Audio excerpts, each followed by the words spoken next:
You have been here in Cannes before. What do you think about the festival?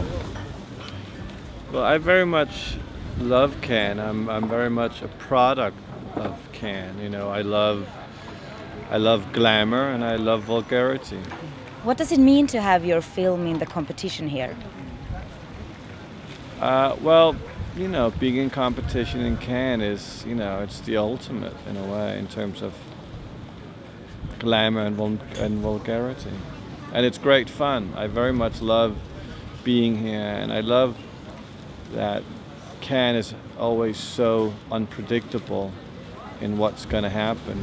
At the same time, it's a really well thought out organization in terms of seeing the future of entertainment.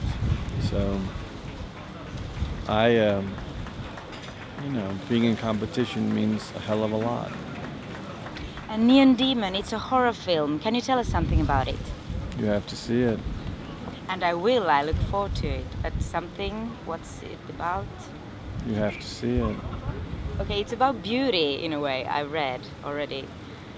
What is beauty to you? Beautiful.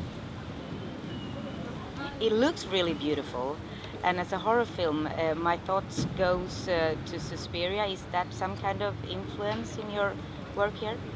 You have to see it. So you're not giving me any clues? Zero. Okay. Well, do you like horror films? Oh, I love horror films. I've seen a lot of them when I was younger. I don't watch that many movies anymore because so many other things I need to do in my life, like have a family.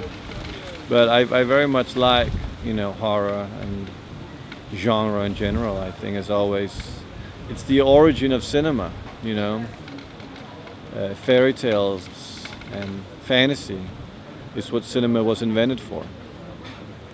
And it's important that we remember that because especially in Scandinavia we're still very much living under this oppression of the kitchen sink drama and the whole kind of politicalization of arts we very much suffer from in Scandinavia. And we must not forget that in a way cinema was not created for that, it was created for fantasy. Elle Fanning is your leading lady in Neon Demon. Why her? Well, I really wanted to you know, when I was casting the movie, I basically had two options.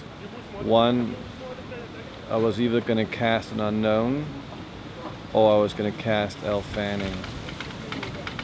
And then Elle and I met and we liked each other and I hired her and that was that.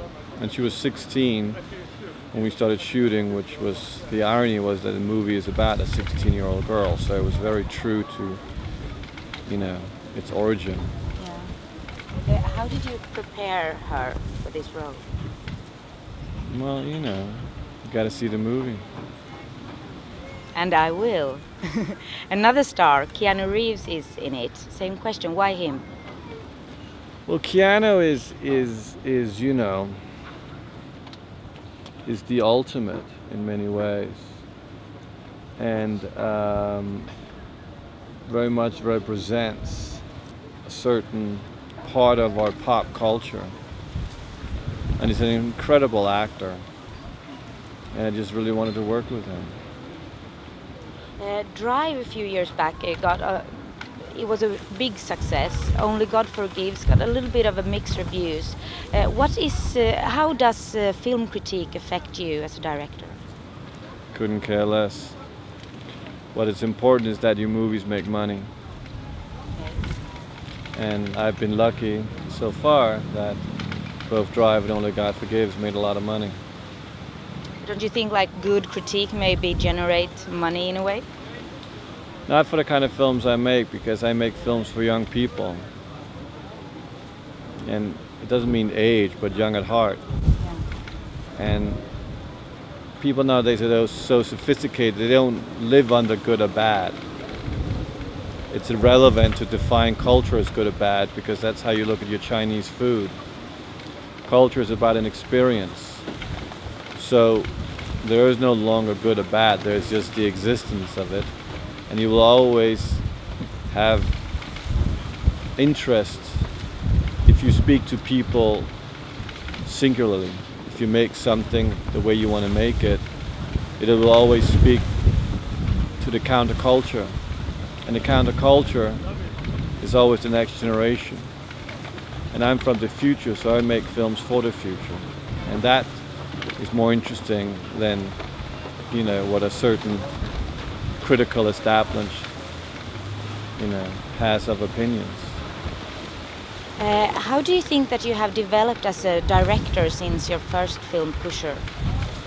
Hopefully I've just gotten better. Do you have any filmmakers, past or living, who inspire you?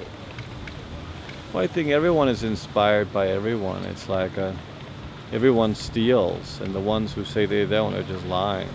So, I mean, there are many filmmakers contemporary that I admire. There are many dead filmmakers that I admire. So it's hard for me to zero in on somebody specific. We are from Bioklubben, and we Oh, love cool. films in the big screen, cinema. What is your best movie memory? Well, I think the best movie memory is going and seeing films in the cinema. But the cinema also has to be interesting in itself. You know, it's the experience of seeing a film in a certain surroundings at a certain time of your life that stays with you forever. So I'm very much a cinema lover. I mean, the best reason to go to a cinema to see a film is that it's the ultimate experience. And if you want that, you gotta go and get it. Seek it out. Do you have any future projects on the way? You know, I always have many ideas that I would like to do. So, yeah, of course, you know. Anything particular you can tell me? Just only me. I'm not telling. You know, it's like Christmas. You don't really want to know what you're going to get, because then you're going to be very disappointed.